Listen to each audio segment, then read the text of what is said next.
కొన్ని సినిమాలు కేవలం వినోదాన్ని మాత్రమే పంచుతాయి. కానీ కొన్ని సినిమాలు తరాలు మారినా ప్రజల గుండెల్లో చిరస్థాయిగా నిలిచిపోతాయి. అలాంటి అద్భుతాల్లో ఒకటి 'మాయాబజార్'. సినిమా విడుదలై దాదాపు ఎన్నో దశాబ్దాలు గడిచిపోయినా ఈరోజు కూడా టెలివిజన్లో వస్తే కుటుంబమంతా కూర్చుని చూసే సినిమా ఇదే.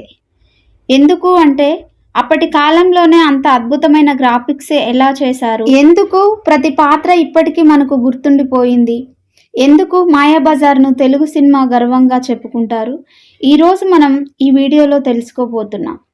తెలుగు సినీ చరిత్రలో శాశ్వతంగా నిలిచిపోయిన మహాకావ్యం 'మాయాబజార్' గొప్పతనం. 1957లో విడుదలైన 'మాయాబజార్'ను తెరకెక్కించిన మహానుభావుడు కెవి రెడ్డి గారు. ఈ సినిమాలో నటించిన మహానటులు నందమూరి తారక రామారావు గారు, ఎస్వి రంగారావు గారు, అక్కినేని నాగేశ్వరరావు గారు, సావిత్రి గారు.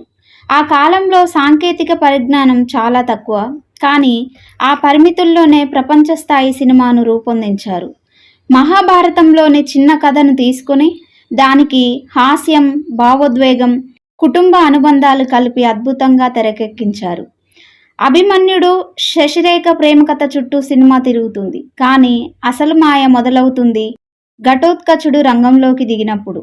ఈ సినిమాలో అత్యంత గుర్తుండిపోయే పాత్ర ఏంటి అంటే ఘటోత్కచుడు.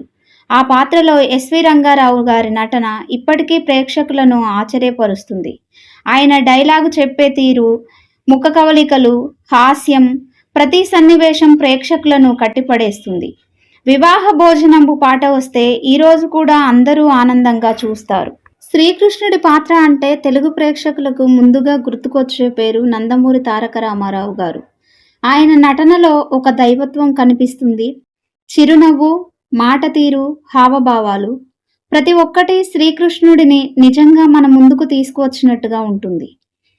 శశిరేఖ పాత్రలో సావిత్రి గారి నటన అద్భుతం. ఆమె భావోద్వేగాలు, అమాయకత్వం, హాస్యం, ప్రతి సన్నివేశంలో సహజత్వం కనిపిస్తుంది. అందుకే సావిత్రిని మహానటి అని పిలుస్తారు.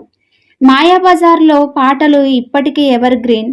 లాహిర్ లాహిర్ లాహిర్లో వివాహ భోజనంబు, నీవేనా నన్ను తలచినది, ఈ పాటలు కేవలం సంగీతం కాదు, తెలుగు సంస్కృతికి గుర్తులు. అప్పటి గ్రాఫిక్స్ ఆశ్చర్యాన్ని కలిగిస్తాయి. ఈరోజు కంప్యూటర్స్తో గ్రాఫిక్స్ చేయడం సాధారణ విషయం, కానీ అప్పట్లో అలాంటి టెక్నాలజీ లేకుండానే 'మాయాబజార్'లో అద్భుతమైన విజువల్స్ చూపించారు. ఘటోత్కచుడు చేసే మాయలు, పెద్దవయ్యే వస్తువులు, అదృశ్యమయ్యే సన్నివేశాలు ఈరోజు చూసినా ఆశ్చర్యంగా అనిపిస్తాయి. ఎందుకు ఇప్పటికీ ఈ సినిమా గొప్ప సినిమా అంటే 'మాయాబజార్'లో ప్రతి అంశం ఉంటుంది.